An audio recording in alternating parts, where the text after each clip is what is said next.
Morning squad, it's Brandon from the Bantu Sun. Thank you so much for joining us today. I wanted to quickly chime in on the migration crisis that seems to be making a lot of headlines. Reason why this is very important to me, well, one, you have reached in September the 400,000 mark. 400,000 encounters have occurred at the US border. Now, on top of this, and that's not a small number, of course, like you're talking small nation number size when you have that many migrants that are on their way to the US. But what really struck out to me about this is the migration crisis itself is not a novelty on its own. Of course, we've talked about the European migration crisis, and for all intents and purposes, these economic migrants, they're coming to whether that's Europe or the US is because they're needed. Somebody's going to hire them. If I'm a strong believer that people vote with their feet. And if those people did not believe they were going to find economic opportunity, I do not think they would come.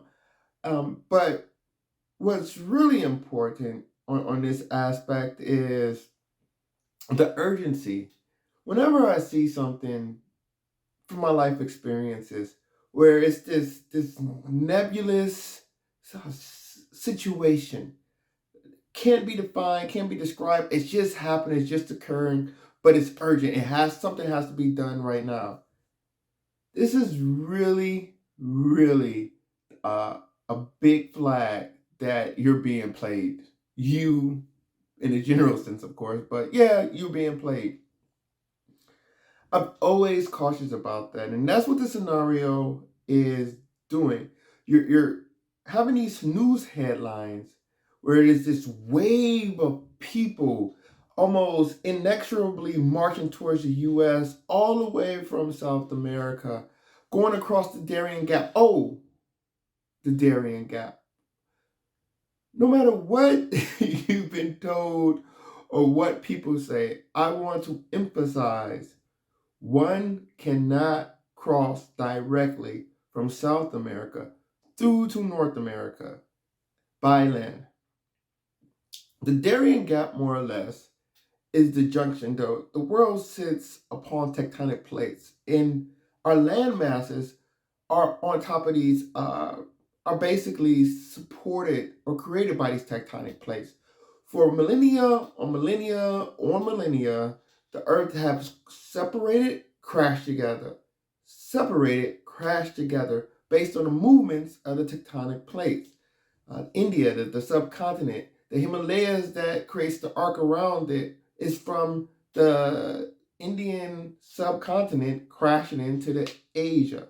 And this created the modern day borders of, or the modern day outline of India. This is nothing new, basically. Like, it can go on and on. Like Africa itself, the East African Rift. That's because you have this African and Nubian plate coming together, create the continent of Africa. But basically, the world separates and come together on these tectonic plates.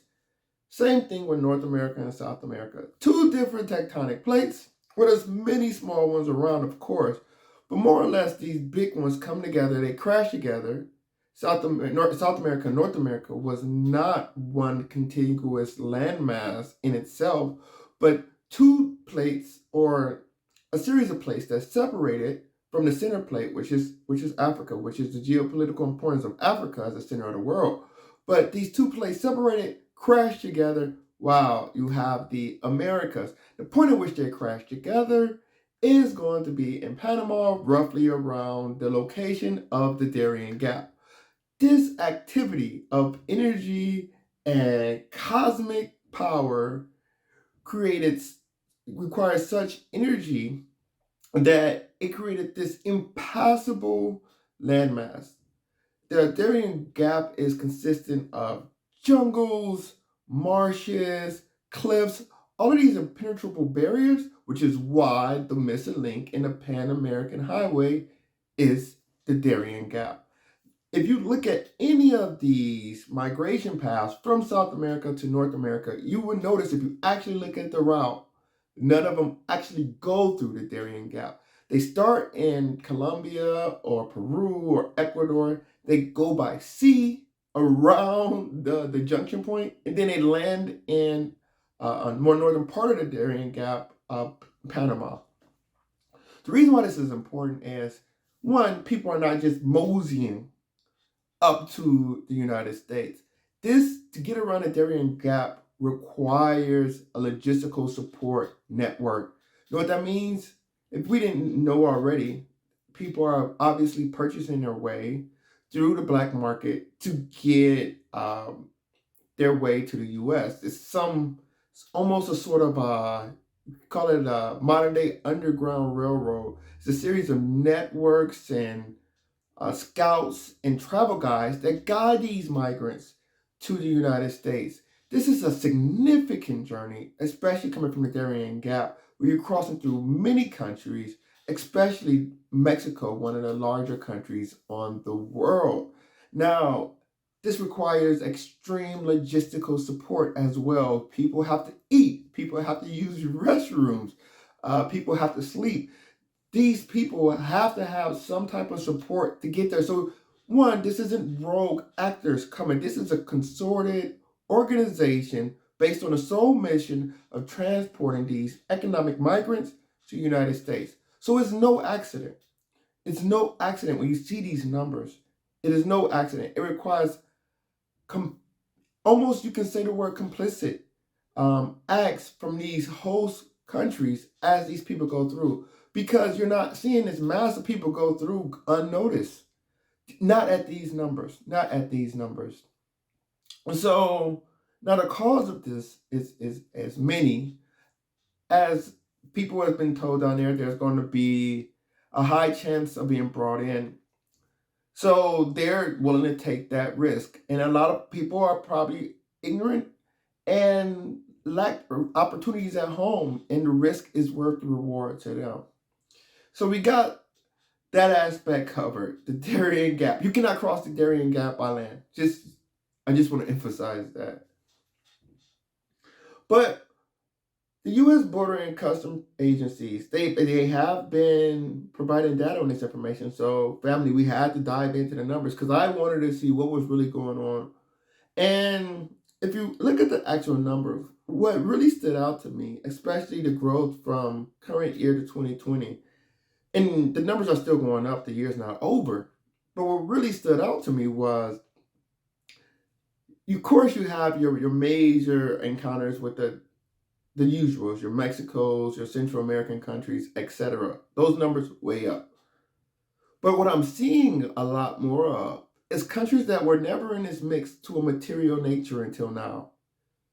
South American countries, Colombia, Venezuela, Ecuador, Caribbean countries, Haiti, Cuba. This is a whole new twist to the historic migration patterns. You have Cubans going from the island of Cuba to South America to travel up. When I was growing up, or in the 80s and 90s, it was more likely that the Cubans would seek to travel through the waters to Florida.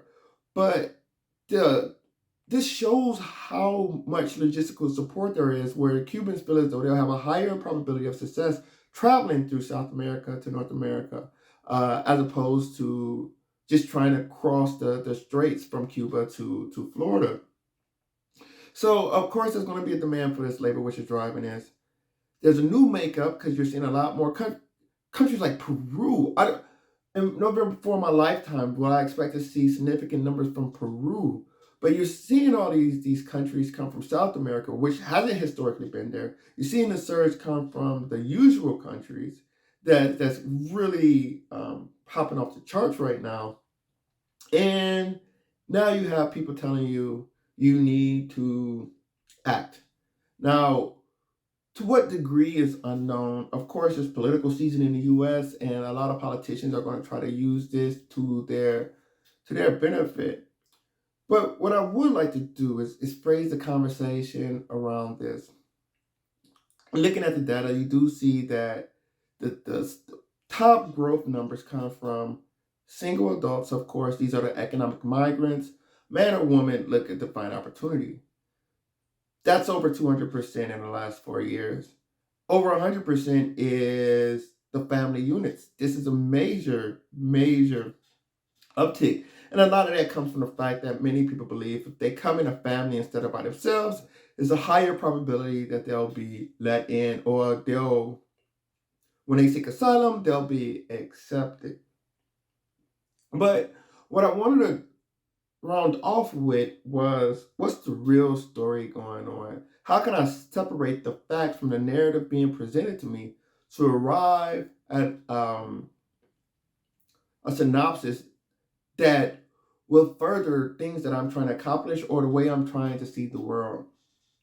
It's two ways you can look at this. Two ways you can look at this. One, America is being invaded by an army of illegals that are going to drastically, Latin illegals, I'll put on that. They're going to be Catholic. They're going to speak Spanish in most cases. And this could fundamentally change the face and culture of America. Now, some Americans are going to be protective of that. You could also look at it as they're being coaxed to come to the U.S. by politicians who want to create an army of loyal voters, such as what the Democrats did with the Civil Rights Acts in the 1960s with the African American community. But when I look back, especially on other crises, when urgency was placed around it, prohibition, the war on drugs, and I look at what really happened, I say, was alcohol and drugs really that bad, or was it its illegal nature that made them that bad? Because of their illegal nature, it was a stigma. People couldn't really receive help. They were looked down upon in society. They were castigated. They were derided. It was no refuge for these people, and they resorted to criminal activities and criminal associations to acquire their products. We think about the gun violence, the police raids, the incarceration rates, all of the big state acts which had to stump out this illegal activity. You say, wow, was it really, really worth it? In a state of prohibition, it was proved not. Even in a state of marijuana, you would say it was not worth it. With so many states moving towards legalization one by one.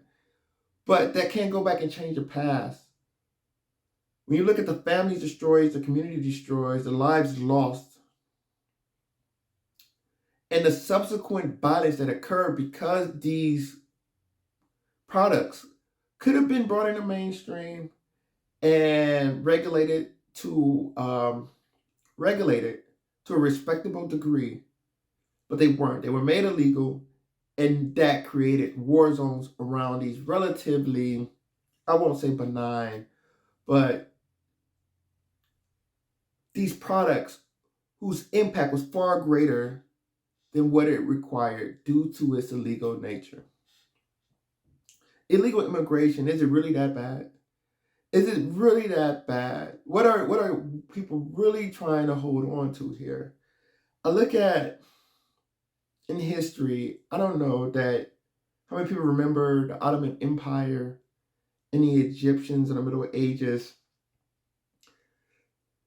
They would go and recruit, kidnap, and buy slave Christian children, primarily from the Caucasus and Balkans. And in the Ottoman Empire, they call them Janissaries. In Egypt, they call them Mamluks. Now, what happened is when they recruited these Christian slave boys, they were raised in an Islamic culture. And some of these boys, or many of these boys, grew up to be, this was a soldier caste system in both societies, Janissaries and Mamluks. And some of these people became the greatest defenders of Islamic culture, the invaders of Europe themselves. The Mamluks of Egypt halted the Mongol hordes of Asia. They protected Egypt in this time of distress. There were Janissary soldiers on the front line as the Ottomans moved forward and invaded parts of Europe and controlled the Mediterranean in its heyday. These new migrants, yes, it may drastically change the culture, but they also, if you look at some of these countries they're coming from, Venezuela, big contingent from Venezuela, Cuba, these are countries that America has had great conflicts with. Even does the Secretary of Homeland Security himself, a Cuban refugee, shows that these migrants can become the greatest allies as well and protector of the United States. You could be converting enemies at this point. These migrants come from these countries. Are they changing American culture? But possibly. But yes, of course, they would influence it to some degree, but they could also be its greatest protectors, its greatest ally, if America wants to become a more open, comprehensive, big tent, sympathetic country in this world. Who better to do it with than the citizens of countries that you have an antagonistic relationship with? Nevertheless, the big question at the end of all this is, why is this occurring? Why now? And to whose benefit? Thank you so much for joining me today. I'd love to hear your thoughts and comments below. Please like, share, and subscribe if you enjoyed the video as well. Until next time, take care. Bantu up.